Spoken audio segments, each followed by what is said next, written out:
Hey, good morning, guys. How's everybody doing? We are waiting for a special guest this morning, and welcome back. We're going to do a little bit of time with Bethany Primrose this morning because you guys have been asking. There we go. I'm adding Bethany. And wow, look, there's a whole bunch of them here. Hi. Morning. Good morning. Okay, hold on. I'm going to up my volume a little bit so I can hear you better. Okay, the comments are disappearing. Oh, there they are. Okay, chat options. All messages are visible. Thank you very much for the messages being visible. All right. So, good morning, everybody. We have the lovely Bethany Primrose with us this morning, and we're sort of back. Scott's doing better. He's not 100%, but he's doing much better. And Abner, there you are. I have been checking my P.O. box. There's no coffee. Just been checking the P.O. box, no coffee. So I have Can confirm she has been. Yeah, she's heard plenty of it. Oh, Patrick's here. Patrick, I remember from Santa's Live. Okay, guys. So good morning and welcome. And I haven't had any tea yet this morning, so hold on. Honey. Let's fix that. Yes, let's fix that. I have 3 drinks this morning. I have 2 cups. I have this one and another one sitting over here, but I haven't had any. Oh, Lily Check's here and Brazen is here. Look, everybody. Hi, guys. Hi, y'all. I've missed you. Yeah, we've missed you guys. Scott is doing better, but we're going to give him a little bit of a break. Oh, you've never been to Bethany's channel? Where you're going to have to go to Bethany's channel. And now everybody who's been asking to see me live, hi, I'm here. Hello, good morning.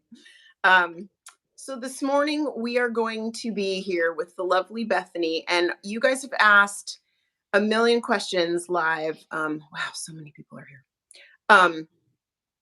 About oil painting.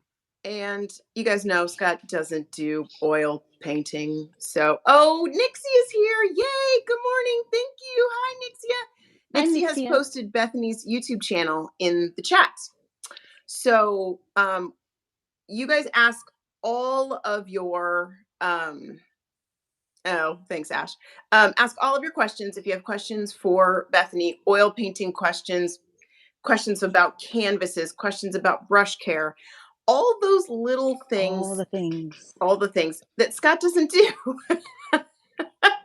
Doesn't do it, doesn't want to do it, not going to happen. No. DD Squad says, please, how do you clean the brushes? We'll just jump in. So I have a video on this, actually 2, one on general cleaning and one on like saving the ruined brushes, the zombie brushes that are 3 steps beyond dead. First rule is prevention and not letting them get to that point. There are 1,000,010 brush cleaners that you can use. My favorite is Blue Dawn dish soap. It is nothing special. You don't have to get the fancy cleaners at the art store. I really like Blue Dawn dish soap the best. Really? Yeah, especially for oil, because it's going to break down the oil. You know how like the whole thing of the oil spills and how they clean the ducks and all the wildlife with Blue Dawn? That's why, because it's breaking up the oil. And so really, really effective cleaner. And so it really works for, it works for all mediums, whether it's watercolor, acrylic, oil, whatever, but especially for oil, it really helps to break that down. And then just rinse clear. And then I always keep a little bottle of like travel conditioner on my brush or on my desk. And so then I take my brushes, let me grab one. I take one after I've cleaned it, and then I just like dip it in, and then I'll just like shape the brushes. So then I can get a nice fine point back. Because after you use a brush for a while, it starts getting bedhead. Yeah. And so, yes. Yeah. And so then you can get a nice fine point again with your brush. Nice. And let it dry that way. But yeah, if you do a little bit of maintenance on them, they will last so much longer. Because brushes be expensive.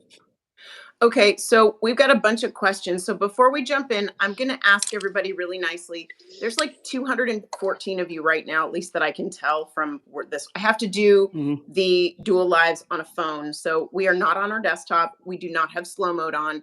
So if you're going to spam, I'm going to ask the mods that are here, which are Steph Nerd and Nixia. And thank you guys for being here. I appreciate you. And I'm so sorry we can't have slow mode on. I'm going to ask them to just block you because we can't do that today. It's just too hard when you're on a dual live to do this. Nobody likes spam. You can have all the fun you want somewhere else, but we can't do that today, and I apologize. So we've got several questions on what kind of canvases people should get for different mediums that they want to use. Now, let me just tell you, I had no idea there were different canvases. I just figured a canvas was a canvas. So Donna's going to be learning with everybody today. If you're familiar with watercolor, if you're using watercolor, you're typically painting on watercolor paper. Same with gouache, whether hot press or cold press, typically a personal preference. If you're painting with acrylic, you're generally going to be painting on canvas. And hang on, somebody wants to say hi. Oh my gosh. Who is this? Tell everybody who this is. This is Paul Casso. This is one of my 5 foster fails. She was a kitten when I got her. She is a polydactyl. She has extra toes. Yes, like a Hemingway cat. So she has 13 toes. But yes, Paul Casso. And she's very vocal. She is a studio cat. So you will see her sail through. Let me answer this one really quick. Mr. Sava is not here today. He's still taking a little bit of a mental break, and he is doing much better, but he is not going to be with us today. So he's just not there yet. He needs a little bit more time to rest and get himself back together, but he's doing much, much better. So yes. And meanwhile, Donna and Bethany were stir crazy. Yes, we were. So, and we wanted to get back to something a little bit more regular. So here we are today. So there was a question, when did Bethany get into oil painting? I got into oil painting in college. That's when I took my first oil painting class. It started as a general just painting class. It started with acrylic. Also, I need to stick a pin into, I didn't go back to canvases because canvases, sorry. Also, ADHD. So my first painting classes were in college. We started with acrylic and then we moved into oil, which is a little easier, mostly because acrylic dries so fast. Which is why I don't like it, because it dries so fast. I like the longer open time so I can go back and blend and whatnot. But it is a much easier medium to start with, especially if you're, because watercolor typically is more of a small scale. People don't typically work on watercolors this large. So it's a slightly easier transition from acrylic to oil. But on canvases, I use gallery wrapped canvases. So let's see, let me grab one here. But so it wraps all the way around the back, and the staples are in the back, or sometimes are even completely hidden. You said gallery wrapped canvases. Yes, okay. Gallery wrapped. I've got some old canvases from college that you'll see the staples like going down the side. I hate visible staples. It drives me insane. But with this, that's a personal preference, correct? Personal preference. If you get the gallery wrapped, you don't necessarily have to get them framed. You can like paint the edges nice and neat, and then you can just hang it on the wall and you're good to go. You don't have to get it framed. But if you're doing any sort of art show, if you have a canvas with exposed edges and staples, they're going to be like, yo, get that framed. But with the gallery wrapped, you don't typically have to. But now I can't name the last time I saw a canvas in the store that wasn't gallery wrapped. That's kind of the standard now. It used to be much more expensive to get them. Now it's just kind of the standard manufacturer. Okay, so let me answer this one question really quick. Okay, Scott's going to tell you that you don't have to draw any specific style. And he's got multiple videos on that in the Art Hex playlist. He's got a video on art block in the Art Hex playlist. We're asking you not to spam because there's only so much we can do here to answer questions if you guys are going to spam. You can draw in whatever style makes you the most happy. Okay. Has Picasso ever destroyed one of your paintings? No. Don't Well, lie. I've seen it. I was about to say destroyed, no. But the other night, I was actually on a voice chat with Donna and Nixia and a handful of Mhm. people, and I was working on gold leafing a canvas. And so I had the canvas like sitting on I have a 360-degree easel. So I had it sitting like a tabletop, and I was Mhm. working on gold leafing it. And thankfully, I had just finished because like I had all the adhesive covered with the gold leaf. Thank God, I had just finished. And right as I just finished, I turned around to get something, and she was like, "Ooh, table. Therefore, I need to jump on it." And Mhm. she did, which flipped it, which sent gold leaf flying. Everywhere. It Uh, was like sparkly rain. It it was so snowed. pretty. It snowed gold leaf. It was a Yeah. beautiful. If you've seen the movie Frida, where Frida Kahlo, that happens, Mhm. she's traveling with gold leaf and it explodes and it rains down. It it felt like that. It was everywhere. So, but it's fine. You can see her claw marks in the gold leaf, but I'm not worried about it. I'm just going to let it stay and be character for the canvas. Okay. How do I not make my paints dry so fast? Um, if you want them to stay open longer, you can use a retardant. So oil paint, well, if we're speaking in oil, oil is going to dry very slowly as it is. People typically aren't trying to slow oil paints down because they take a hot minute. Yeah. If you are working in acrylic, you can get it, it's called a retardant. And so, or like a slow dry medium. And so Mhm. you can add a few drops of that in there and it'll slow things down considerably. It'll give you more open time to be able to blend. Mhm. Okay. So, how long does it take for oils to cure? Oil paints to cure? 6 months, bare minimum. I'm sorry, how Once long? 6 months. Okay. Hmm. So you're saying there's no way with a blow dryer Scott could ever do that in 90 minutes.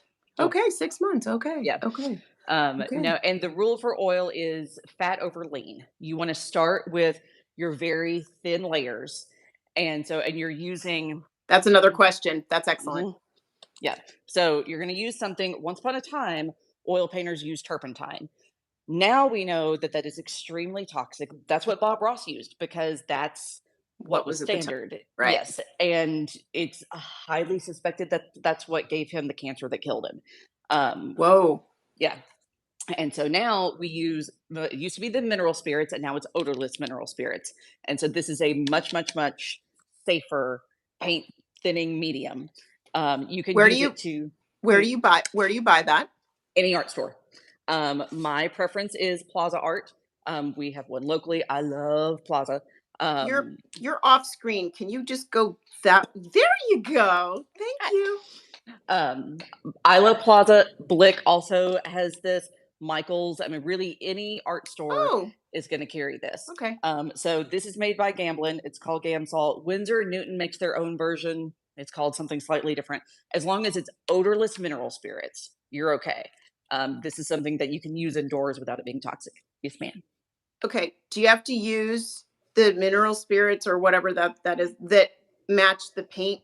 Like, so do you have to use the Windsor and Newton brand to No, go with the no. Okay. no, no. Okay. Any brand is fine. Um, Okay. so I started using the Gamblin Gamsol, and it wasn't until much later I found out that Windsor Newton even made a version, and I've never switched. It works perfectly fine. Okay. But you can use the same stuff. This is what you'll use to clean your brushes as well as to thin your paint. Because with acrylic or watercolor, you use water to thin things down. For Correct. oil, you have to use a paint thinner in order to thin it down. Oh. Okay. Hmm. Yeah. Okay. Um Whoever's been asking about the erasers, Stefner just put in the video that Scott did on erasers. So here's a question from Catherine. She asks, how would you recommend layering colors? Do you go light to dark, background to front? Hold on, I just lost the comment. Background to front or some other way? So some of that is personal preference. I typically start with a background because I want my foreground objects to be sitting on top of them. I can't stand when I get whatever my foreground object is done, and then I have to go back in and try to cut around the background, like around the object, and put the background in with, and Mhm. then try to make it look like I didn't do that. So Mhm. I typically do background first, so then I can actually lay the object on top. Oil painting, the traditional kind of like Renaissance way, is a technique called glazing. Um, I don't often work in glazing. It is so stunning when it's done correctly.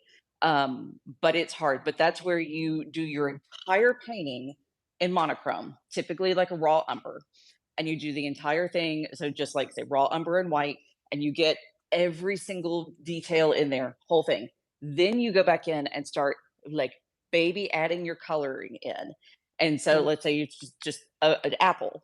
Then you start glazing the reds in and glazing the yellows in. And so just very thin applications of your color and Huh. then building it up from there. Then you go in at the end with pops of titanium white, pop in your highlights. So that's one method. I haven't done that way in a long time. I've been thinking about trying it again here lately because it looks so just luminescent when you paint that way. But it requires a lot of patience. This, I mix my colors, like I mix a big batch of color because, of course, this is a big canvas. And so I like to start from kind of more of a mid-tone. If I'm not going to match the color exactly to what I want, Mhm. then I start with a mid-tone and then I go back in and add my shadows in, bump my highlights up. So I can like start in the middle and work out. Okay. But again, that's largely a personal preference. Tracy wants to know how she can make her acrylic paints less gloopy on the brush. And Water. if I'm correct, a technical term, gloopy is a technical term. Yes. Water typically can thin them out, or your paints may just be getting a little old. I've got some Liquitex acrylic paints here that I've had for 8, 10 years. And then I've got some that I've had for like a year or less. And you can tell the difference squeezing them out of the tube, that the ones that are getting some age on them are getting a little more gloopy. And yes, totally a technical term. Okay. So now this person has the same question that I have. They're asking quite nicely, Hmm. Bethany, why do you prefer oil paint? And I would add to that, Uh it huh. seems to me, since I live with an artist Uh huh. who prefers to do things in a very shorter fashion, Hmm. that oil paints are a lot of work to like prep the canvases and do all the things. And why do you love that so much? Is it, I mean, just, is it the process? Is it the, what is it? It's a lot of things. So I don't love the prep work. I really don't. But and I used to fight the prep work and try to shortcut things. And then I finally accepted, if I will suck it up and spend the extra 5 minutes, 20 minutes, whatever it is, doing some Mhm. additional prep work in the long run, that saves me hours.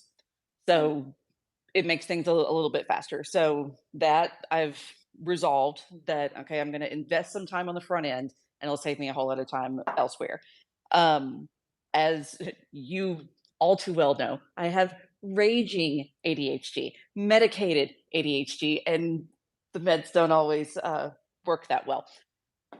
I like to two different things. Either I'm hyper focused on something or I'm bouncing around and like project to project to project. Um, because oil paints dry so slowly, I can get a coat on the painting done and then I'm stuck. I have to move on to something else. So then I go work on another canvas. So I'm constantly cycling through my canvases and I can go, okay, got a coat on this one. Now I can get a coat on this one. Now I can get a coat on this one. And so I just kind of cycle around. Um, I also, and this is kind of a personal preference, I like how forgiving the medium is. Um, you'll know, like watercolor, you can only layer so much Yeah. and then you have layered too much and you have overworked it and everything just Hmm. looks like mud. Yeah. um, I struggle with that. In college I had a professor, it was a writing class, and she told me, she's like, you're not a very good writer, but you're a brilliant rewriter. And Oh. yeah, and so the very first draft of anything I'm going to do is a brain vomit, and I Hmm. just get it all out, and then I go back and I start rewriting. Kind of same thing with paint. I get my first layer down, and then I Hmm. go back and I start tweaking and adding and fixing and adjusting. And so, and the oil gives me the flexibility to do that and to go back in and tweak and adjust and all that and repaint. I'm not a great painter, but I'm a decent repainter. I keep repainting. Well, no, I don't think that's true. I think you just like to go back in and you're a noodler. You like to Yes. you like to noodle the details, and that's fine. That's everybody Mhm. has their own way that they paint and their own way that they write or whatever it is that they do. Yeah. And you just really enjoy the noodling process. Yes, and the And reworking and the yeah, tweaking and yeah. you like to make it quote perfect in your for what you're looking at. You're like, you Yeah. have this picture in your head of what you want, and Mhm. that's what you see, and that's Yeah. what you want to see on the paper. Yeah, and I um do lots of versions. Bethany, have Mhm. you tried lavender spike oil instead of the odorless thinner? I have not. I've not even heard of that. There you go. Nixia or Steph, will you send me a message that says that because I won't remember that. Sorry, my phone is buzzing. I thought somebody was messaging me. Okay, let's see. How is Scott is doing well. He is getting better slowly day by day. He is still taking his break. And Bethany and I were going crazy and needed something to do. And along with several other of our friends, we were discussing last night on the Discord that we would like to kind of have a little what was the word we used? Like a little structure to our week. Yes, because I've So had no structure, yes, full no chaos. structure. Yeah. So, here's a great question. Mahesh Mhm. says, if oil paint dries slowly, how Mhm. do we layer? So one thing you can use to help layer and to speed things up, the other medium I use. So this is like your water per se, the mineral spirits. This is something else you can use. So this is called Liquin, also made by Winsor and Newton. You don't have to get a bottle quite this big; you can get a smaller one. So this is another medium that you can use to thin your paint out, to improve the viscosity of it as well as to speed up the drying. Oil paint, when you squeeze it out of the tube, like watercolors, if it's in the tube, it squirts out pretty easily. Mm-hmm. Same with acrylic, same if it's soft body. Oil paint squeezes out like really thick toothpaste. It is thick. It is hard. Like Picasso was having a blast down here with the Christmas ornament. Um, it's one she stole from a tree 2 years ago, and she's having a great time. So this is going to thin it out a little bit. It acts like water-ish, but it's going to make things speed up a whole lot. Now it looks like honey in the bottle, Oh, but yeah, it it dries does. perfect. Yeah, it dries perfectly clear. It will is purposely anti-yellowing. It'll keep your canvas or your paints from yellowing. Do you But mix this, that? Do you mix that with the paint? mhm, yeah. So I keep. So here's my paint palette. Um, Can't see so it. there we go. There we go. So this is my paint palette here. I keep these two little dishes. These are little ceramic things I got from Michael's. So I have my Gamsol or the odorless mineral spirits in this one, and then I have the Liquin in this one. Oh. And so then when I'm mixing paint, I just dip my. That's why this one's such a mess because I dip my paintbrush in there and then mix it in with that. So that way I can add it in and make my paints dry a lot faster.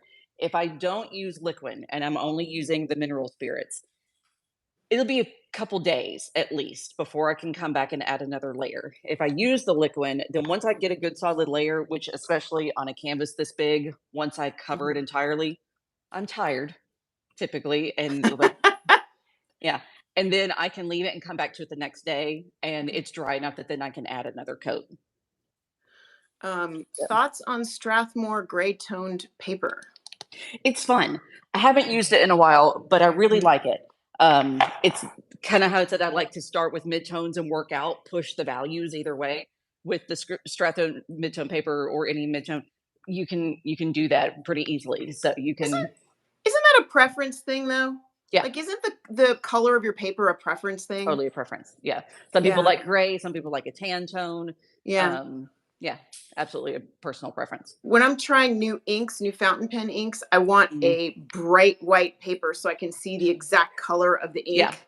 yeah. But if I'm writing just in my writing journal, I like the Hmm. craft paper because I like the toned paper. Yeah, And I like that. So I think it's just like you said, it's like total personal preference on what you like. Strathmore is a completely. good brand though. Scott's been using It is. Strathmore for years. Yeah, I really like Strathmore. Can you layer oil paint like Posca markers? I've never used Postica markers, so I take that back. I've used them like twice, and that was on like Mhm. rocks.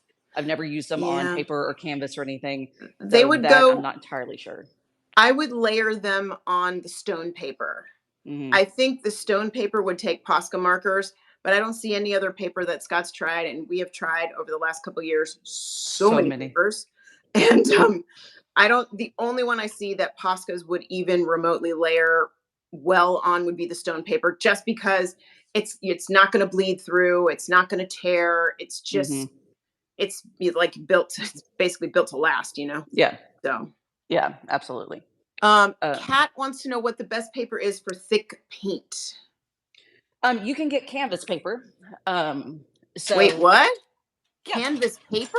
yes. What is Um, canvas paper? it is. We're gonna learn something. We're gonna learn stuff Dun, today. It's this. I'll be So doggone canvas pad. yeah, so Fredericks makes this as well as various other brands. So it is, Huh? yeah, it's sheets of paper that are like canvas texture. This is great if you're doing color studies, if you're just trying to learn how oil paint or acrylic even works on canvas. If you're used to using watercolor and you're used to just working on paper and you don't want to start dropping a bunch of money on canvases, Yeah. this is perfect for just getting the feel of things. And Is how that a good place to start if people wanted to start with oils? Could they yes, get a pad of that and start learning with the yes, canvas paper? yes, absolutely. And Can you do that with acrylics too? Can you use the canvas absolutely. paper? I'm Yep. sorry. Okay, Yes, you can great. use it for oil and acrylics. So say like was working on practicing for a pet portrait. And so I just did it in canvas paper real quick. And so this way I'm not using an actual canvas. And then when I go, okay, now I'm ready to like do the actual painting, I'm not having to paint back over a canvas. Like this just gets thrown away. Okay, But and how much does that canvas paper cost? Because we're being asked. It depends on the size, but I mean, like a smaller pad, like this was 8.5 by 11 or so. This Right. was probably $7 or $8. One like this is probably more like 25 or 30, but this is a pretty big size. You could cut it down if you wanted to. Um, And how and many yeah, how many sheets are in it? this had 10 sheets in it, Okay. but and if you go to I had done a video on oil paint swatching. And when I did Yes. that, that's what I used was this canvas paper. So that way I Oh. could cut it up in smaller strips. So if you want to finagle it Oh. however you want to, if you want to buy a big pad and then cut it down, if that's more cost efficient. Yeah. But yeah, it's a good Now, cheap way to what if practice. what if you wanted to start with oil paints and you didn't want to invest in canvases and Hmm. you wanted to use the paper? Can you frame the paper? Yeah, yeah, I'll be absolutely. doggone, look at Yeah. that. Yeah, you can do a mat and frame. You don't really want the glass to press up against this, but as long as it has a mat, then the mat is going to give a little space in between Right. this and the glass. Sure. So, but yeah, you can totally Well, frame these. isn't it true that with any oil paints you don't want there to be glass, or can you put Correct. glass? You can put the glass over it just as long as it's not touching it. Okay, You so you need a spacer. just a little space. Yeah, you want it to Okay. be able to breathe. Okay. Okay. You Um, want it to be able to okay. Because yeah, usually when you see oil paints in a museum, like I don't know, any museum, they're they're not behind glass. well, no, they're not behind glass. Oh well, if it's well, depends. They're putting plexi over them now. They're putting the big Yes. plexi boxes over them so people don't touch them. But Yes, and so the protesters don't throw, paint or tomato sauce or whatever it is on them. exactly, Yeah. right.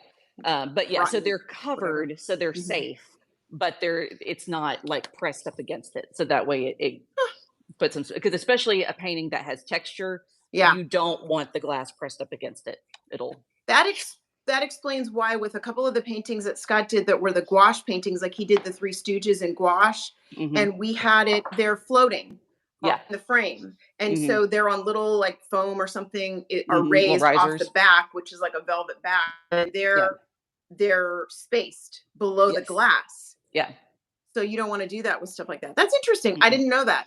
I Yeah, did not know that. Okay, we have about a bazillion more questions. yeah. Um, yes, canvas paper is a thing. We're all learning about things today. Oh, Anne Marie's here. Hi, sweetie. Bonjour, Anne-Marie. Let's see. So we're gonna go with, can you find that canvas paper at a regular art store? Can you find it at a Michael's? Can you find it where? I've never seen it at Michael's. I could be Okay. wrong. I've never seen it there. I know that Plaza has it because that's where I bought it, and I Okay. know that Blick has it. And so Okay. both Plaza and Blick, either online or in store, they Our definitely favorite both have art it. stores. Yeah. Yes, Okay. yeah. What And about the brand I Amazon? use is I don't know about Amazon. Okay. But the brand I use is Frederick's, but I know there are other makers.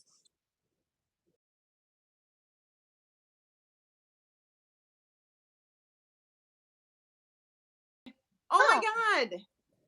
Technology is a thing, you guys. He's cranky. Yeah, it's just a pain in the you know what today. Sorry Yeah, about that. all good. It's just Um, yeah, I don't know what happened. Our link was fine and everything was fine and then it wasn't fine. I don't know. yeah. I think this is where we were. Was it Varnish? We were at Varnish. Okay. Yes. Correct. But there's only 3 people here, so give them just a minute. Oh yeah. Oh, hi Santa. Hi Ellen. Hi, Santa. Sorry everybody. Yeah, let's just give it a minute and Yeah. see who wants to come back because we had the Varnish question. We had a few other questions and I was trying to keep up with questions, so stop motion. Hi, it's my first time here. I am so sorry we had technical problems on your first time here. Hey, Donna, look what my breakfast is. Cake! I love cake for breakfast. I do that the whole week of my birthday. I eat cake for breakfast, lunch, and dinner. Nixie is like, take 2. Yes, this is correct. Take 2. I'm so sorry, you guys. I don't know what happened, but we just whoosh, disappeared. We So, froze, like Elsa. technology is great until it doesn't work. So, Ellen, stop laughing at the cake.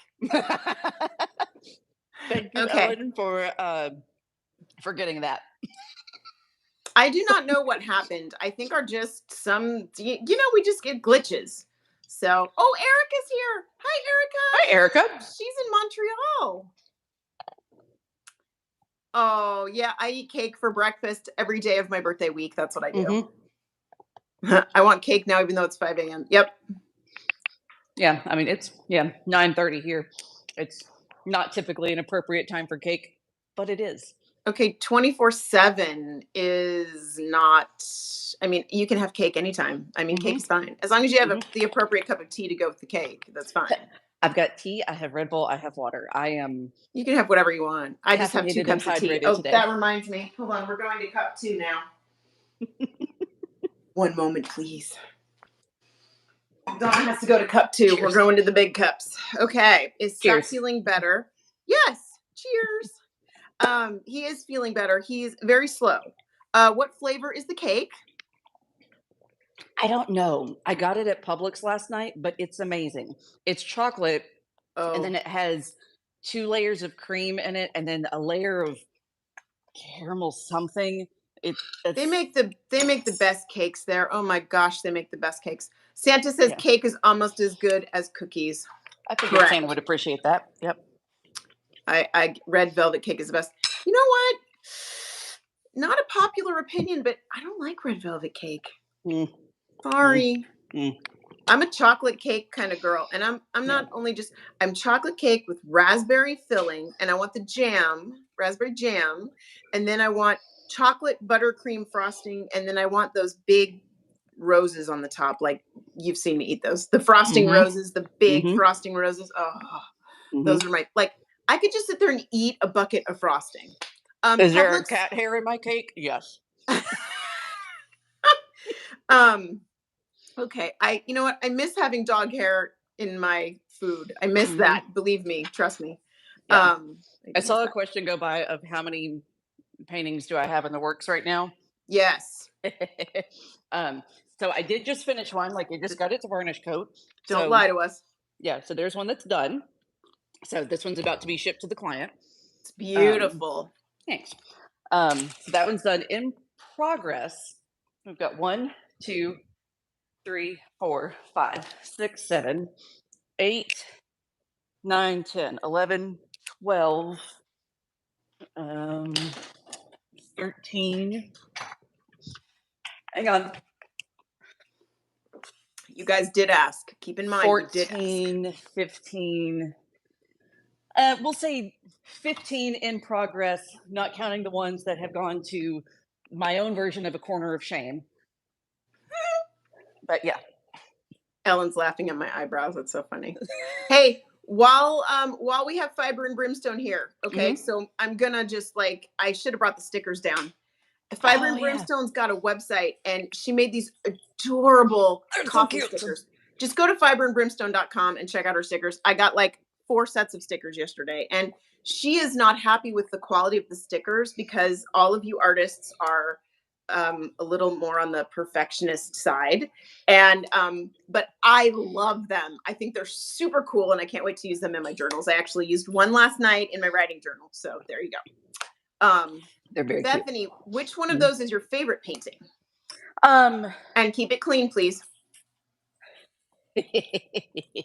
Yes, some paintings are not in the room right now because they contain nudity, and we're keeping it G-rated this morning. Correct. And it's artistic nudity, but still, they are not in the room.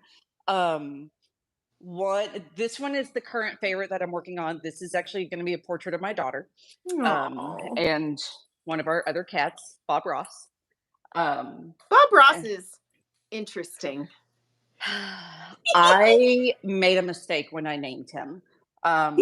He's not super friendly. No, the real life Bob Ross was a kind, gentle, caring, loving soul. He was a precious human being, a gem of a person. And this cat is the spawn of Satan. Okay.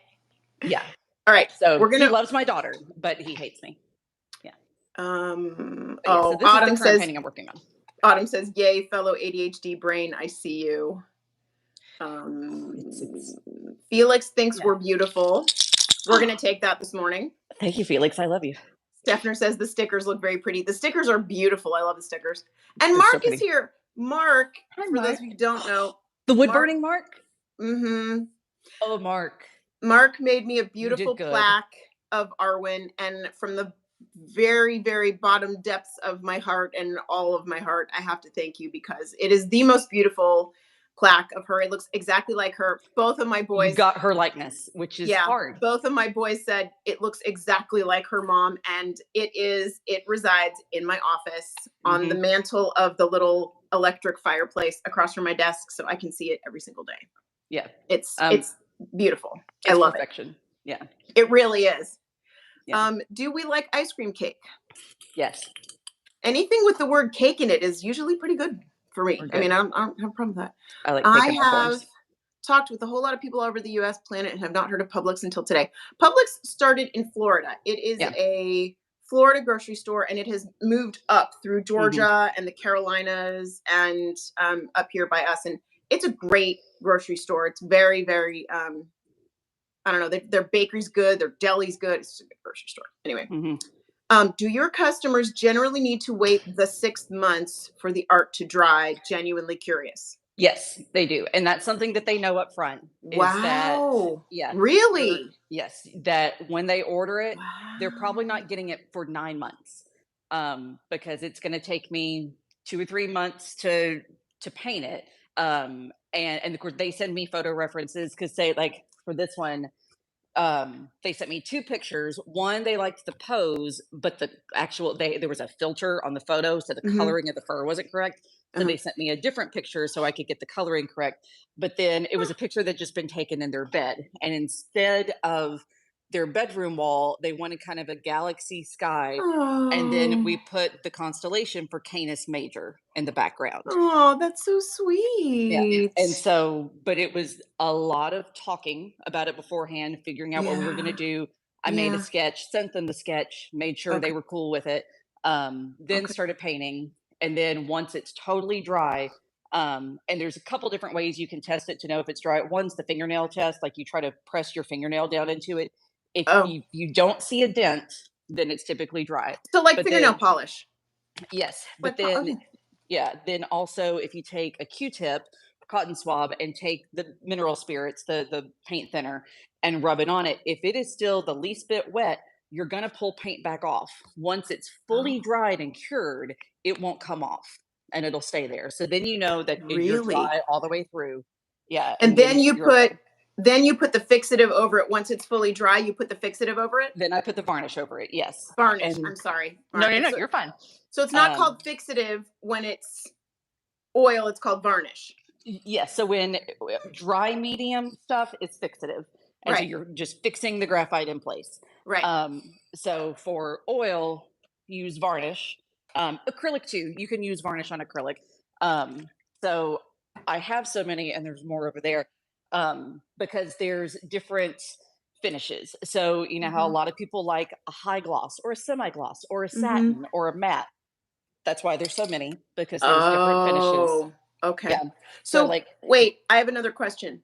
Is oil typically, when you paint with it, does it have any sheen to it at all? Yes, it usually has a shiny sheen. If you can add things to it to make it shinier, in fact, when you add this to it, it's going to make it a little shinier. If you use a lot more of the mineral spirits, it's going to make it a little bit more dull. If you're painting just the straight oil and no medium, which is going to take a while, then that's going to be a little shinier. But yeah, you can adjust your sheen with this. I'll be doggone, I didn't know that. Okay. Yeah. And all of these offer UV protection. So it's going to protect your painting not only from sunlight and everything else, it's also going to protect it from dust and dirt. And if you go in old churches, when you watch like painting restoration videos, and they're like just scrubbing the stuff, and you're seeing these layers of brown and gray like come off, that for the most part, that's incense smoke, that's candle smoke. Once upon a time, everyone could smoke in church. It's a whole lot of cigarette smoke. It's also a lot of dust and spider poop. The amount of spider poop on paintings is unreal. But yeah, so you're able to scrub all that off of the surface and of the varnish, and your painting underneath is still protected. So that's why we use varnish. I'll be doggone. Look at that. Varnish is my friend. Okay, so Derek asks Bethany, is there a really big difference between acrylics and oil paints? Very. So I kind of did a headfirst dive in on oil paint, like went from acrylic to oil, baptism by fire. There are now water mixable oils. Ellen Fiber and Brimstone has been using them. I have not yet, like I accidentally bought a couple tubes of them. But I haven't bought any more because I already have all my other oils. Like I've invested in so much of the process. I see Mrs. Claus. No, is Mrs. Claus here too? She is. Yep. So I've already invested so much in the oil paints and all the mediums that go with them. I don't really want to start over again. And I know how they work, but oil is very different from acrylic.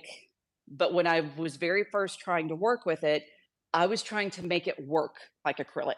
And so I was fighting it. I was getting so frustrated with it because I was trying to make it be acrylic. And then finally I was like, oh yeah, this is very, very different. And when I accepted it for what it was and started using it to its advantages, then I fell in love with it. Like now oil is my baby. I love it. So that's kind of like when Scott went from watercolor to gouache.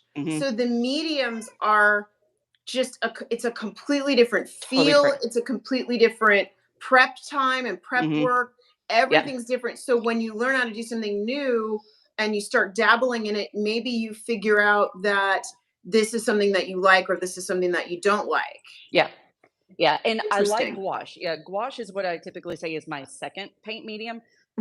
I have tried for 25 years to be a watercolor artist. And I accepted last year or so that I am not a watercolor artist. I love the look of it. I wish I could do it, but it is so, so, so different from this that when I try to switch between the two, brain glitch so bad. And it does not work. So gouache is just a little bit more similar to oil of being that I can start with midtones and work towards and then push the values in either direction. With it being more opaque, then I can layer without it turning into mud. Okay. Yeah. Interesting. So would you say then that okay, I'm gonna go crazy on questions, but let me ask some of other people's questions because I have so many questions in my head now. Yes. Ellen says water mixable oils are great if you're in a small space and don't have the ventilation needed for all the chemicals, but they're just like real oils. So we have Santa and Mrs. Claus here. Mwah, mwah, mwah. We love you, friends. And we have a tip from fan of many legends. Send us a tip. Thank you for being here with us. Wow. Have you got frames for the oil paints, or do you have ones that you like? I don't ever really frame my oil paints or my oil paintings. I stick with this. Now, I also have a tutorial on how I do my mounting on the back. So before I ever start painting, I go ahead and, of course, I prime my canvas and whatnot. And then I go ahead and add my mounting hardware. And then I'll also put these little rubber bumpers on the back. So that way, once the painting's done, I can hang it up and get it out of the way to dry. And because I have to flip it face down in order to attach this, and I can't do that when this is soaking wet. That's really smart. Yeah, so I go ahead and add that. You add hardware before you ever even paint it. Before I ever start. Okay, so but when you add the hardware, does that do anything when you put it on the easel? Does it make it uneven? Does it make it? Okay. I really like these sawtooth brackets here. I've tried a million of them. These are called Hangs, Hanz. And they hang inset. You know how like most sawtooth hangers, they go across here, and so these hang inset. That's clever. Yeah. So it's in there, so it's not going to like dent into your wall. Okay. And you can hang it so it stays flush with the wall. Tilting it. Yeah. That's nice. Yeah. Very cool. I'm a big fan. But if you're not going to frame it, you do need to paint the sides of the canvas, correct? Yes, I always paint the sides. Now, this painting is unfinished, so these sides are not finished. But yes, they look finished to me, but hey, who am I? Yeah. Right now, they just have like a coat on them. But I'll go through, and sometimes I will wrap the painting all the way around. Let's see. Nice. Let me yank a painting off the wall real quick. Happy Christmas in July to you, Santa. So say, okay, ocean painting. Yes. So this one, I carry the wave around to the side and the sky. Like I carried the painting all the way around. Sometimes that's really cool. Yeah. Sometimes I do that. Sometimes I just paint the edges like a solid color, maybe like a color that complements with it, or solid black. But I always paint the edges. It just gives it a much more finished, clean look without having to frame. Okay. Can I ask you another question, though? Of course. If you're going to frame it, do you have to paint the edges? You don't have to. No, I would still carry it around a little bit because you're still going to see a bit of the edge around the frame. Okay. Yeah. Okay, so we answered the hook question. Okay, there's about 9 million people who want to know what lipstick I'm wearing. You guys are so funny. Okay. It's a great color. So it's a blend of colors. Years ago, I learned that lipsticks can leach into your skin.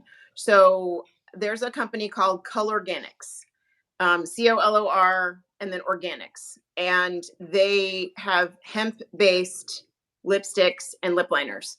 The lip liner is called Chestnut, and the lipstick is Rose Quartz. That's what it is. It's very pretty. So, there you go. I will link it in my community page. How's that? I will go and I will put the links on the community. You guys are so funny. Do alcohol markers blend good on Strathmore toned paper? Okay, since Scott's not here today, not really. You're gonna get the Donna and Bethany version of it. I have seen Scott use a lot of papers over the years, and in my most humble opinion, the Ohuhu sketchbooks, the Ohuhu marker books, I think are the best ones for markers. Yeah. I think the paper is great quality. I think the plastic the sleeve that you put in between the papers is good. You can tear them out. They're perforated, so you can either keep them in your sketchbook or take them out of your sketchbook. That's my 2 cents, but I will let you go for it. Well, if you're using a toned paper and then trying to use alcohol markers on top of that, think of like you're printing something off of your home printer. If you're running it through white paper, anything you print on it, it's going to be like easy to see. You're going to be able to see it fine. If you run a colored paper, if you put a blue paper in your printer and then try to print on that, you're going to lose your whites. You're going to lose all of those things. So alcohol markers are just going to like, bleh. You're going to lose all your color. That's a technical term, by the way. That's technical. Yes. Yeah. Now, an acrylic marker would work on a toned paper, but there's also no need for it. Like I wouldn't waste acrylic markers on toned paper. Well, Yeah. they're also really thick, and a lot of times, all the ones I've seen Scott use, you have to press down on them to get the Paint flowing. to get it to flow, and it's not. Yeah, Yeah. Brazen says I love the Be Creative paper pads. Yeah, it's good paper. that's Scott's favorite. I mean, Yeah, but we all know my favorite is Archer and Olive paper. But yes, it's all good. So, Sienna says, I love all your technical terms. I know we're so technical, right? So many technical terms. Yeah. Jaden wants to know, how am I able to find good quality art supplies without spending too much money? Start small. Like, you don't need to start by buying all of these paints. No. Like, and that's a double wall. Like, it spins. There are so many paints back there. You don't need to start with that many. Start with a basic color set. You don't need an orange. Get a red and a yellow. You don't need a green. Get, throw in a blue. You can mix your primary colors from there. Get a black or a Payne's gray. Get a white. Get a big tube of white. You're going to use so much titanium white. Get things like your earth tones, your raw umber, a raw sienna, burnt sienna, things like that. So start small. You might even want to start with just black and white or raw umber and white, and working monochrome first, then going from there. Don't start with all of. Question. Yes, ma'am. You have big, giant tubes of. I can't even get my fingers into the. You have very large tubes of paint. If someone wanted to start with oils, can you recommend what they should start with? As far as supplies go, and are there reasonably priced oil supply? I mean, I know this is like oils are, a lot, but are there smaller tubes? Are there sets they can buy? Are there? I really love the canvas paper. I had no clue there was canvas paper. That's a nice place to start. Yes. So there are. Okay. So Winsor & Newton, I'm a big fan of. Love Winsor & Newton. I typically buy big tubes because I use a lot of paint, because I paint on big canvases. You can't even see a couple of the ones back there. They're as tall as I am. Like, they're really, really big. Right. So I buy big tubes just so it's more cost effective. So this is made by Winsor & Newton. This is called Winton. They make smaller tubes of this, and this is a great line to start with. Kind of like Winsor & Newton watercolor has their professional line, and then they have the Cotman line. Cotman is great. Cotman's perfectly fine. So this is the Cotman version of oil, called Winton. So this is a great line to start with. Then they have their professional line here. So I love this. Absolutely love this. Don't start with this. Start with this here. Figure it out. Like, you're going to, the first however many paintings you do, you're going to paint over, and that's fine. There are no wasted art supplies. Even if you paint something and you hate it, the art supplies are not wasted. The only art supplies wasted are ones that sit in a drawer and are not used. So, yay! Sorry. Yes. Was that out loud? So I love, this is a great line to start with. In college, and it's called Winton by Winsor & Newton. Yes. Now, where are people going to find that?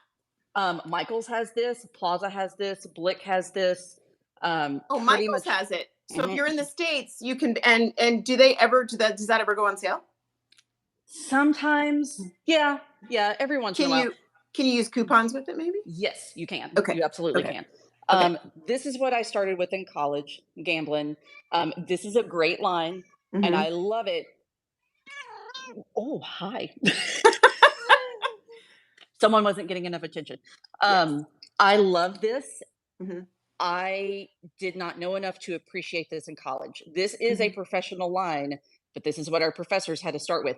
It is wonderful, but I wouldn't necessarily recommend starting with this. It is way more expensive if you're starting with this. This is gambling. Love this line, but I wouldn't start with this.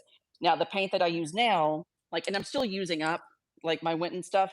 Now, when I'm replacing tubes that are completely empty, then I do use the professional line, or I use Sennelier.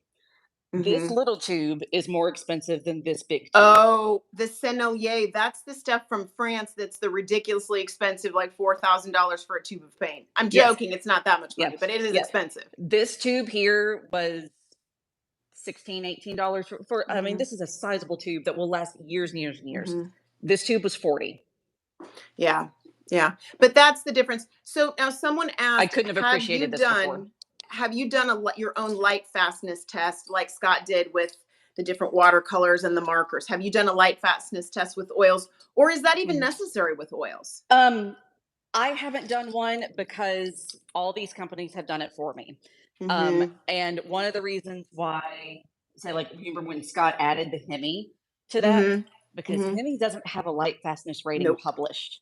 Which is kind of a bad sign. If something does not have a light fastness rating published, then it's not going to last long.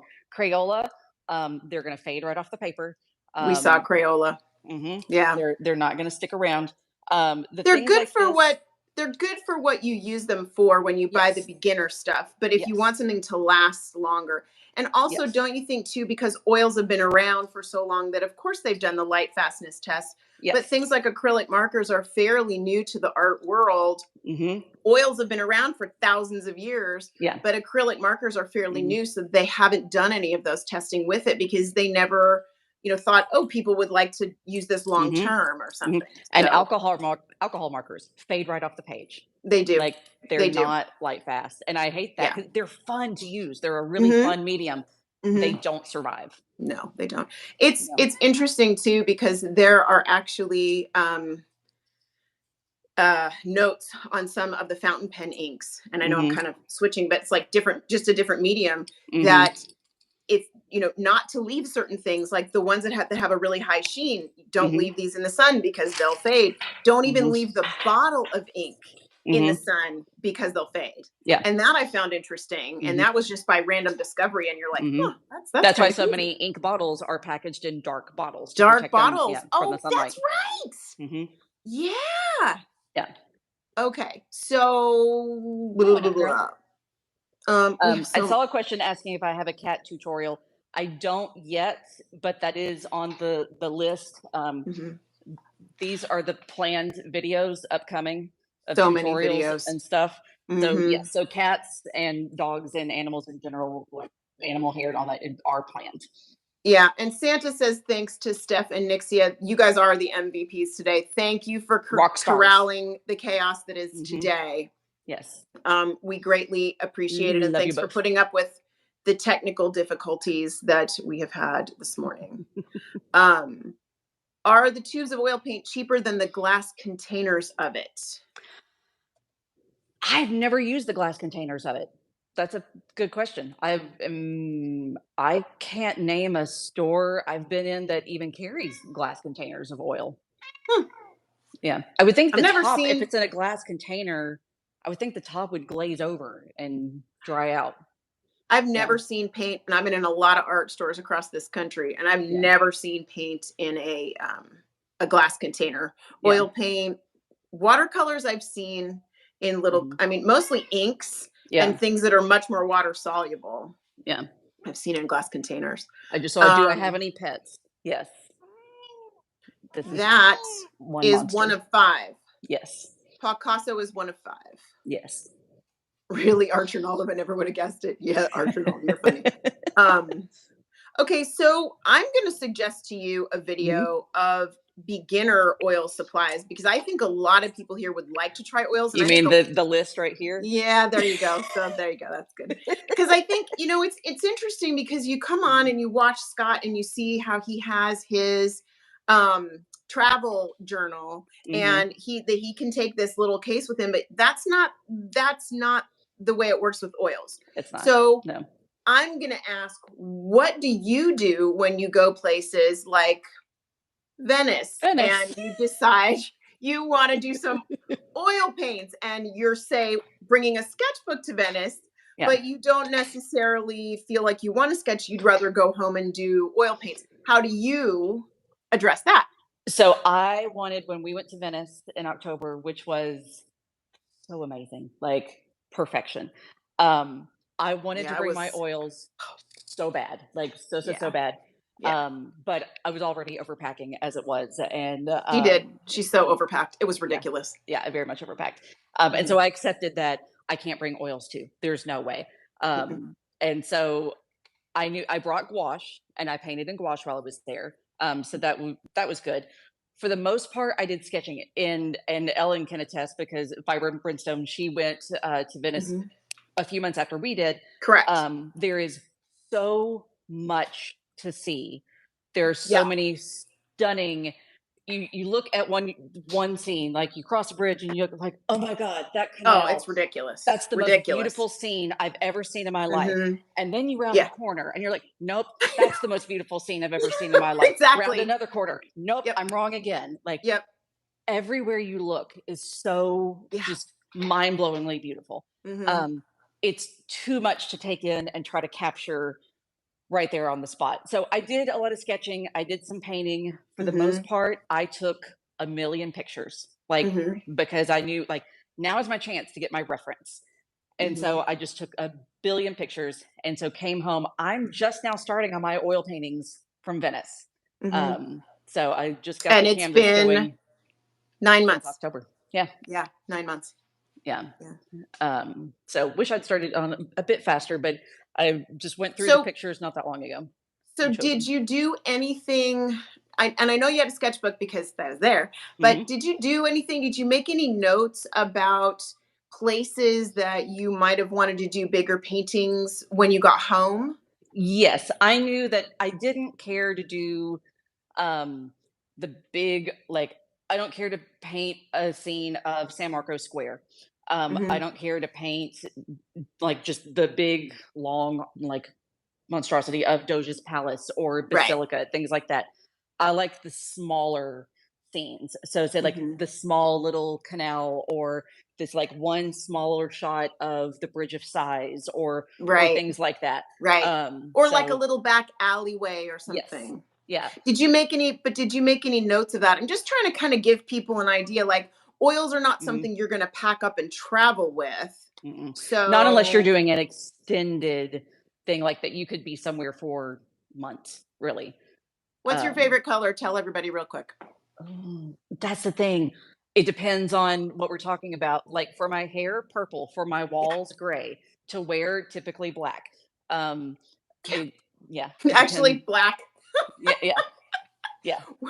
We're a little older than a lot of you, so black makes us look better. Hmm. Yes, yes. Yeah, it hides Ruby the pet says, fur a little bit as I'm well. picturing it's a travel journal, but a 3 foot tall canvas. Yes, and I had a friend in college, and I wanted to take this class, and I wasn't able to work in my schedule. That she did a study abroad in Italy. Um, Wow. Yeah, and she pretty much was only able to work on like 2 paintings while she was there. She was in Florence, she was there for 3 months. But she had Wow. to use the liquid to try to, like, speed up the drawing, and then she Mhm. had to take the canvas off the stretchers. So the wooden bars in the back of canvases are called stretchers. So Wow. these are called stretcher bars. And so the bigger the canvas, you'll have ones that go like vertically and horizontally Right, as right. well. And so, but she had to, Wow. and this was before it was like the gallery wrap. So she had to pop the canvas all the way off and then Ooh. roll it up and travel with it in a tube because there was no way. She also had 5 foot canvases and there was no way to travel with them. And so you have to pop them off and then you get home and then you have to re-stretch them on canvas bars. Okay, so we got to answer some other questions here because you and I have done a really good skew. We do that a lot. We do. We don't travel with oils or oil paintings. We answered this one. Hmm. Okay, so basically they're asking what's the difference between gouache and oils? Everything is the difference between them. Gouache is a lot more similar to watercolor. I call gouache watercolor's cousin. It Hmm. dries quickly like watercolor, water activated like watercolor. It's just more opaque. So you're going to Hmm. be able to layer more on it without it Hmm. getting muddy. Oils are not water activated. They're already activated. They're oily. Hmm. They take a very long time to dry. I can do a gouache painting in a couple hours. Hmm. This is I'm already months in on this one. Hmm. Um, yeah, Okay. very, very, very different mediums. Okay. So is it safe to do a graphite transfer to outline a painting before applying the paint? And if it's good, would outlining the graphite in a micron pen help to keep the outline visible? I've never tried a micron pen. Now, the video I published this morning, like a couple hours ago, is exactly that process of drawing on a canvas and and kind of doing a preliminary sketch. When I started in college, we were taught to draw with Vine charcoal because it erases off your canvas really easily if you're trying Oh, to. Yeah, so if you put a line, you're like, that's not where that goes. Wipe it off, very easy. The only okay. problem is then when you start painting, your paint mixes in with that charcoal or your graphite or whatever it is and turns to Oh. mud. Like you just, Does bleh. it change the colors? Oh, absolutely. Yes. Oh, So the process okay. I now use, and this is the video from this morning. So Hmm. when I am, once I get a good solid sketch, I have my sketch exactly how I want it. Mhm. Say for like this commission up here. Mhm. I've got the sketch, like, okay, cool, got my proportions, got the details that I need in there. I do a light coat of workable fixative. So that Oh. just holds the graphite in place. Then I come back over it with a coat of clear gesso. So then it Oh, seals wow. everything in. It's not going to budge. And it's then I can paint directly over it and it's not going to turn my paint colors to mud. That's going to Okay. hold everything in place. So I've Okay. never tried a micron, but it would I can't see why it wouldn't work. Okay. So now I'm going to ask a question because you've Hmm. now explained like 14 steps before you've ever even put paint on the canvas. Uh-huh. So my question is, and I now keep in mind the only frame of reference I have for a painter is Hmm. my husband, who Yes. obviously is like short attention span theater and likes to finish things, except the larger, like the you know Gothic vampire. thank you, the Gothic vampire. Good Lord, where my brain is today. Anyway, I got what you, is boo. it? And even so, I mean, he was able to finish that in say a week and a half or so. Hmm. The longest time he's ever spent on a painting was like 4 months. Yeah. So, Animal crackers poster. correct. So, Hmm. what is it about oils and the process of oils that Hmm. you fell in love with? I love the luminosity of them, of Mhm, really being able to capture light coming through on things, mhm, to be able to render things to really look more 3D. mhm, Um, to be able to play around with it. Like I said, I'm not a great painter, but I'm a decent repainter. To mhm, get it on there and then go, it's not right. I want to like really develop the shadows in this and mhm, yeah, just play around with it more, and to have a longer open time, which you can do to an extent with acrylics, mhm. but they dry so much faster, and so you don't have that longer Oh, open blending time. okay. I am also leery of acrylics. Reason being, you know how we were talking about alcohol markers, how they fade Light right off the page. fastness. Yes, Right. so acrylics are tested for light fastness, but they're not tested for longevity of time. Lon- right. Yes, acrylics weren't invented until the very like the late 1940s. They didn't Right. become widely circulated until the 50s, 60s. We don't Mhm. have hundreds of years of Correct. knowledge of how are they going to hold up over time. Right. There are oil paintings that are hundreds and hundreds of years old. Same with watercolor. You know, there's Oh, plenty of thousands of years old. yes. Yeah. Like go Yeah. in any museum and there are really, really, really old watercolor and oil paintings. Yeah. We Yeah. don't know with acrylics. Like it might be fine, Exactly. but we don't Well, know. they're still the interesting thing is they're still unearthing things at Pompeii, even Mhm, that have been buried under layers and layers and layers of ash. And because of the mediums they used back then, there's mhm. still these They beautiful art survive. pieces and mosaics. And Yeah, yeah, and so acrylics just don't have that yeah, they don't have the longevity. history. Yeah, we don't know. Yeah, they And if I'm don't. painting something, especially for a client that Hmm. it's a picture of their child, their pet, whatever, Hmm. and they wanna keep it for their lifetime and then give it to Yeah, their children or whatever it is, I wanna right. ensure that their client is going their painting is gonna last and it's Hmm. not gonna peel off Correct. the canvas. Correct. I got you.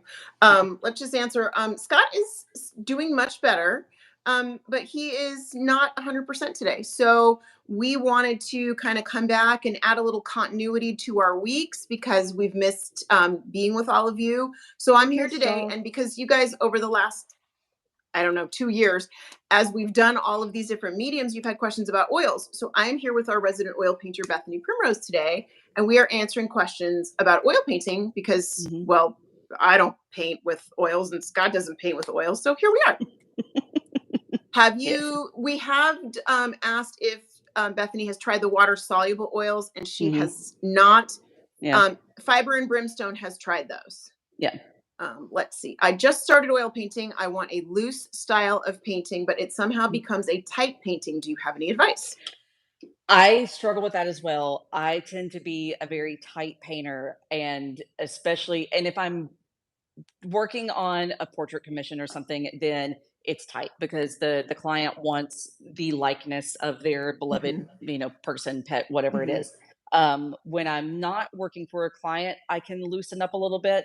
But sometimes I have to walk away, and because I'll find I just like zero in, and I'm working so tight and so precise, and I have to walk away and go like kind of shake it out and try to be a little more loose, be a little more painterly.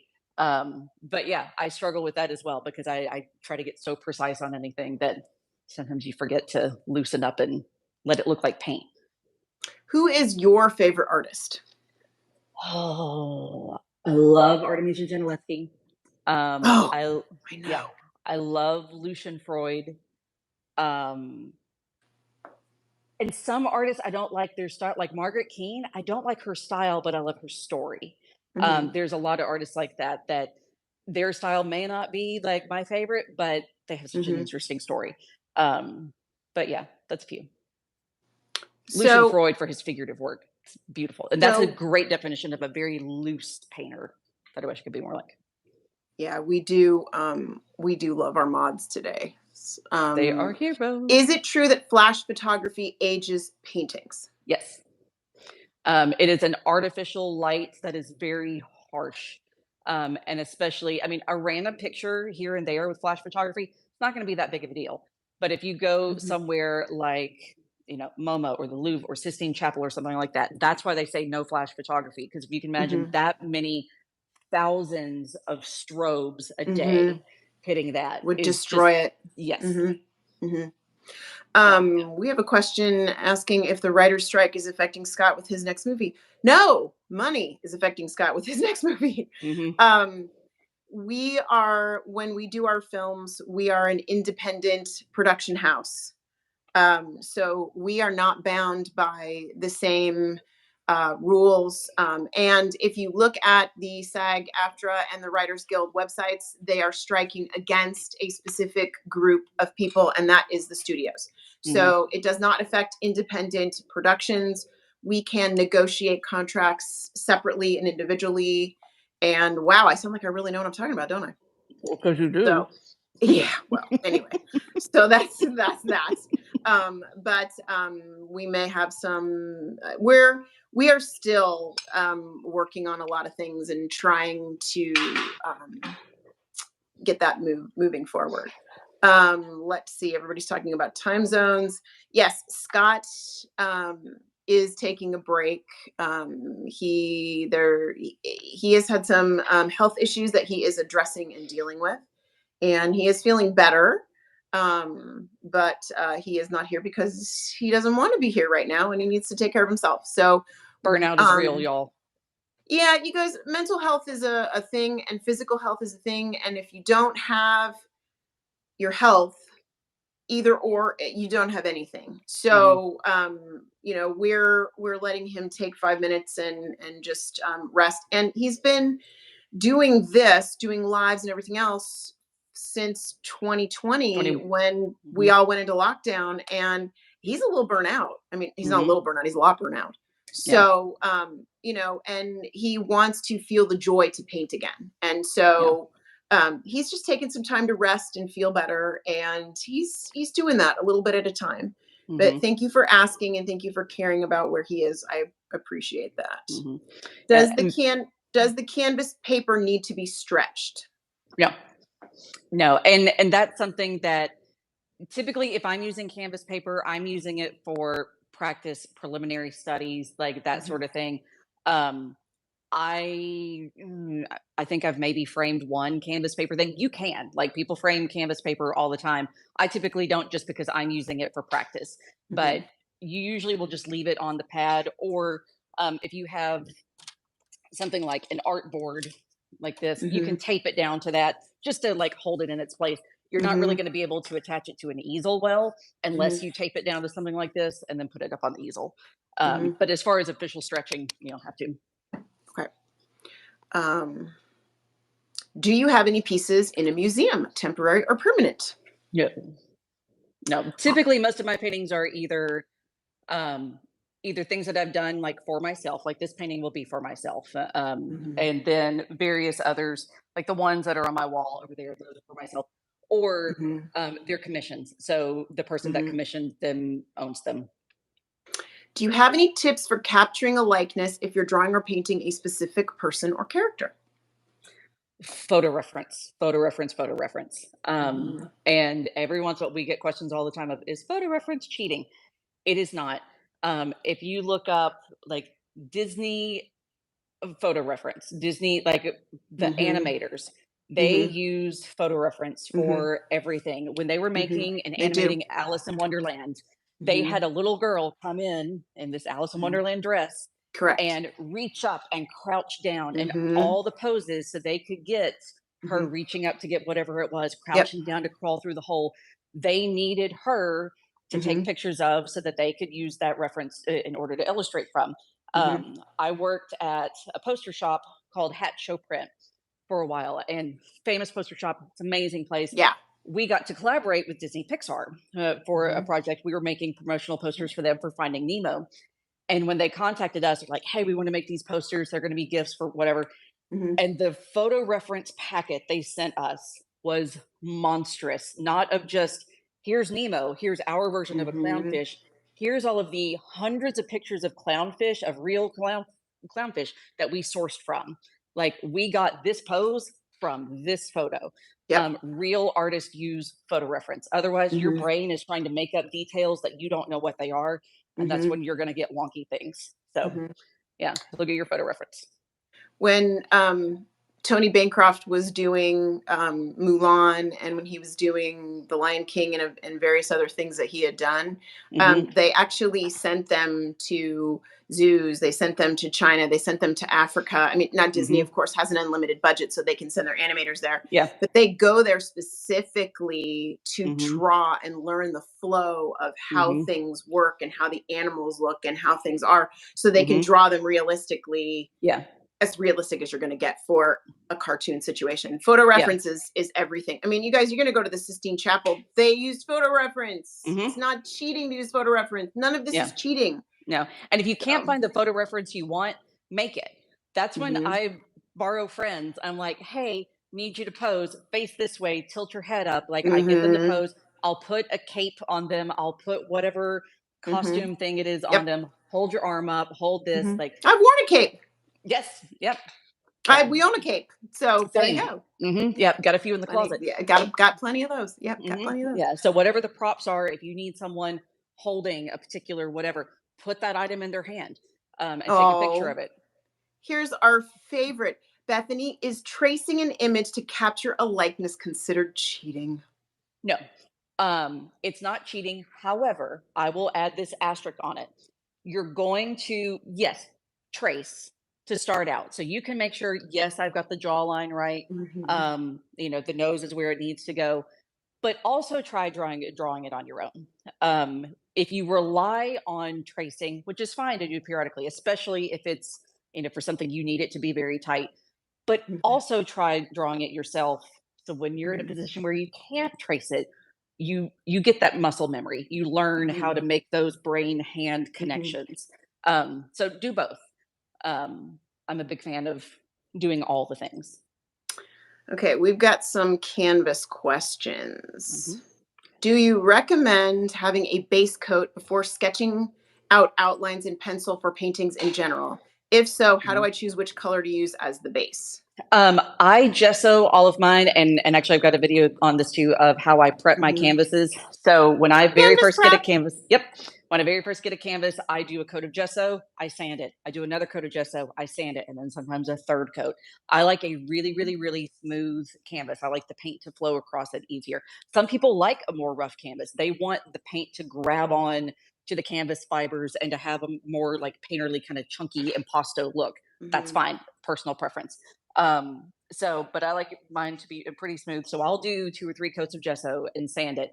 Mhm. Then I sketch after I get those 2 or 3 coats done. So I do Mhm. my sketch, then the workable fixative, then the clear gesso. So I've Mhm. got 2, 3, 4 coats of something on the canvas before I ever put paint on it. Mhm.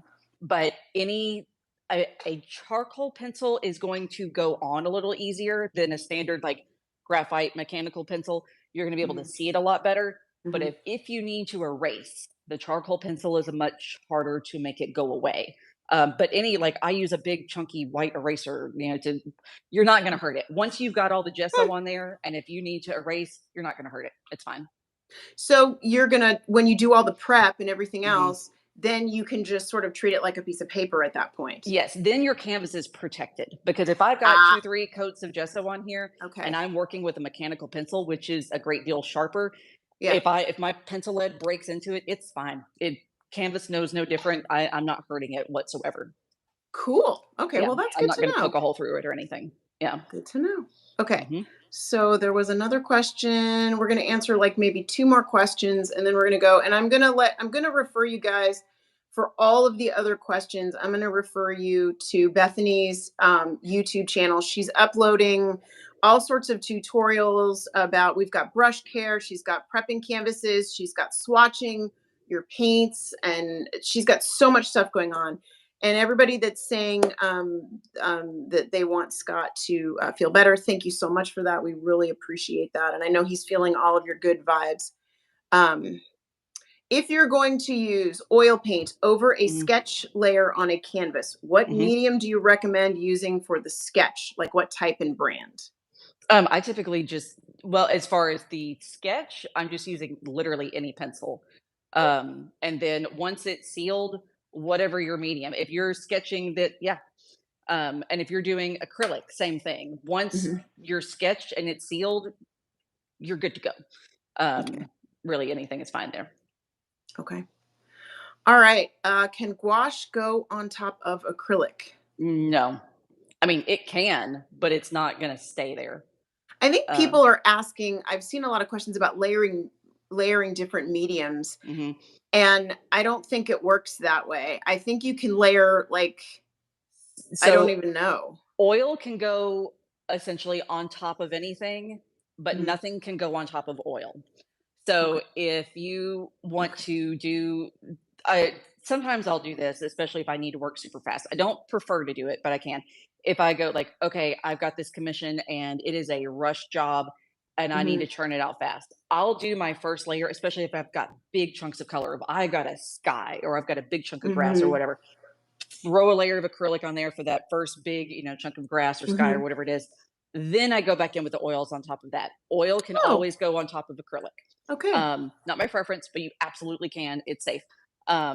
So you can do that. If you paint oil, nothing else can go on top of that. The oil may be dry and it'd be like, oh, it's dry, it's fine. And you Mhm. put acrylic on top of it. It may look okay for a bit. Okay. And then eventually that acrylic is going to peel right off and Okay. fall off the canvas. So then let me ask you this question. So Mhm. you can do acrylics with oils, but things like a gouache or things like a watercolor, because those are like water based, if you try to put oils on top of that, it's going to lift that up because that is a water based product. Yeah, I mean, something like gouache and watercolor, there's kind of no point because it's gonna totally disappear. Um, Ah, okay. it's gonna So there's be basically no point in it. there's no point in it, and Okay. because the gouache and watercolor are water activated, they're moisture activated. It doesn't matter what the liquid Gotcha. is, Okay. they're moisture Okay. activated. So you're gonna be picking that pigment back up in your oil, Okay. which could mess with your colors. I wouldn't recommend it. Okay. All right, guys. Yeah. So And those are it's typically on paper and these are on canvas. okay. So it's Yeah. 10:30 and thanks for being with us, you guys. And Santa says, I believe we need to see a Donna and Bethany live stream on a regular basis. Cake and crafts. Oh boy. Um, I'm down. all right. So I'm gonna say thank you so much to Steph Nerd and High Pacer Hi, Pacer. and to Nick CF so much for helping us today and being here with us today and moderating Mhm. all of this Y'all are mess. rock stars. Yeah, and thank you for all of your love for Scott. He's doing so much better. He's just, taking his time, and we're giving him the time. And thank you to Bethany for answering all of our oil questions, because we I'm have had happy to. so many oil questions over the last couple years, and you are so great. And I appreciate you taking the time, especially because I know it's early for both of us to be in makeup and lipstick and all the things. So thank you for being here, and will you two be back on Monday? The theory is that there will be something on Monday. We don't know what that is yet. Yeah. We're going to kind of go roll the dice and see what comes up on Monday. Yeah. And we'll make it work. There will be some combination of us. Some combination of something. Yeah. And so Scott will be posting hopefully videos. He's been trying to do some videos and things like that, and sort of things that are behind the scenes that are easier for him to do right now. So thank you so much, everybody, for being here with us. We greatly appreciate you. Yeah, we love you guys, and thanks for taking the time. If y'all have any more oil questions like I've got, or painting questions in general, I've got the Post-it note board over here of all of the videos I'm either actively working on or ideas of. Not limited to this. Whatever you have a question on, just leave me a comment. I'm happy to add it to the Post-it note mess over here and make a video on it. And go and follow Bethany's YouTube channel. And if you really want the oil content, Bethany's posting stuff there every week. She's updating. She's got brush care and canvas prep and all sorts of things about oils. And you'll be able to get all your content about oils from her there. And so that's really, if you've got questions like that, that's really what where you're want to go. So, and paint and cats. Yeah, and lots of cats. Lots of cats. All right, guys. Thanks so much for being with us today. Thank you all. Thanks for being here with me, sweetie. Love you. Love you too. Bye, everybody. Have a great weekend.